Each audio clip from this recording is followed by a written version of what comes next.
And joining us now is Brigadier General Yosef Kuperwasser, former head of research at the IDF Intelligence and senior research fellow at the JCPA. Thank you for joining us. Thank you for having me.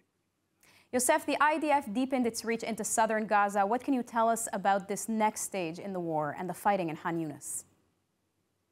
Well, we are in the depths of the third stage of this war. We started with the aerial preparation of the battlefield. Then we moved to northern Gaza, and now we are moving to southern Gaza. We are in the midst of that move. And we concentrate on Khan Yunis, which is I would say, the capital of Hamas in southern Gaza. And this is where the most important leaders of Hamas come from.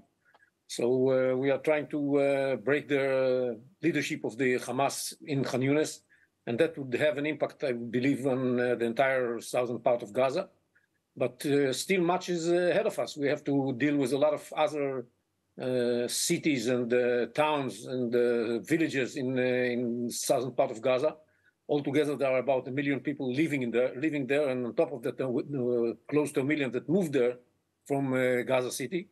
So it's a very populated area, and we have to do that while taking care of the humanitarian needs of this population, at least making sure that the humanitarian needs are flowing in.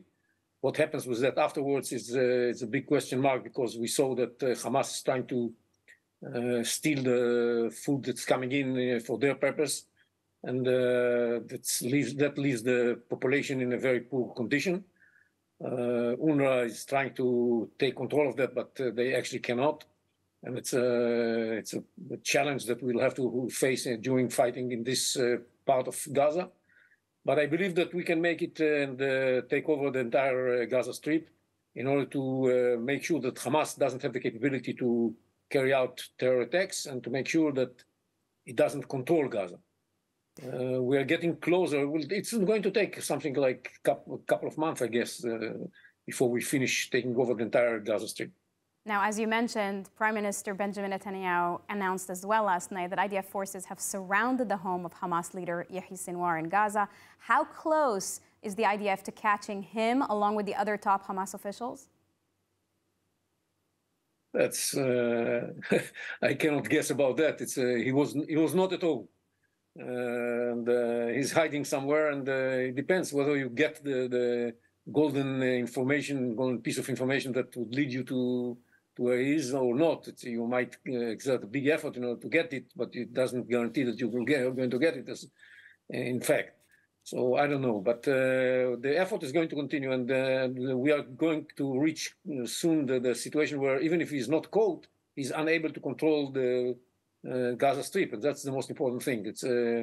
And he's not going to have enough terrorists to work for him and carry out attacks on his behalf. Now, what kind of Hamas opposition is the IDF facing on the ground over there? What kind of conditions are they operating under?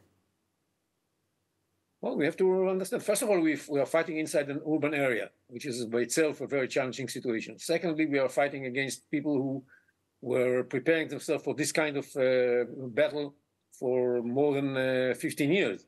So they have a lot of underground facilities. They placed a lot of booby traps, and we have to be very careful, and that's the way the soldiers are fighting.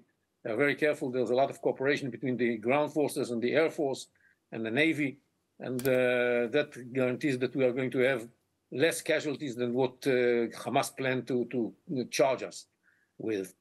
What they do is that most of the time they just pop out of their underground tunnels and try to carry out attacks against our armored cars and against the soldiers, and try to hit the soldiers with the booby traps in the shafts of the tunnels and other buildings that they place them in. It's what we find is amazing, is how they use all the civilian facilities and public facilities for military purposes, how they launch rockets. We saw yesterday that they launched rockets from the area that we have designated as a safe area for the population coming from northern Gaza, and they launched from there the 12 rockets towards Beersheba. It's frustrating to see that they really don't care about their own population. Absolutely. And we have to bear the responsibility for this population once we finish the job. Yosef Kuperwasser, thank you very much for joining us. Thank you.